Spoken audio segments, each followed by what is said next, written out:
Politicians in individual countries are being hammered by this event, and they are still trying to work out how to deal with it. And you could go through each country and try and look at ways in which this is making a difference. But I think actually, particularly from a business point of view, you're much better trying to look at the dangers that arise from the policies between countries rather than the ones within them. I'll give you two examples of things that are beginning to brew. I still don't think people, particularly on this side of the Atlantic, have even begun to consider the larger impacts of vast amounts of Eastern and Central Europe going broke. If you look at the region between Germany and Vladivostok, you have tumbling exchange rates, gaping current account deficits, fearsome foreign currency borrowings, and nasty recessions.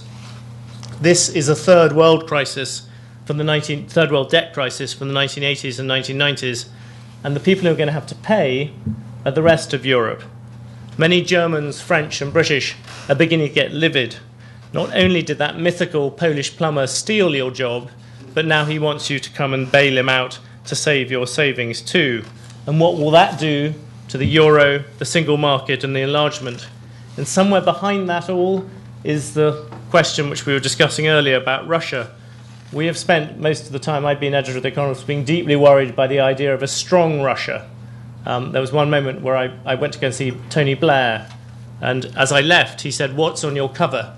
And I said it was a picture of Vladimir Putin done as a Chicago gangster, clutching a machine gun.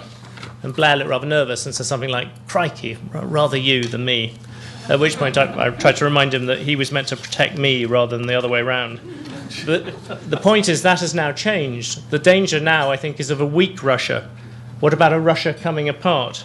A battle between Putin and Medvedev. You cannot steal as much money as the people around Putin have, in my humble opinion, without things happening. What actually comes of that, we don't know, but there is a deeper problem of the economy which stems from it.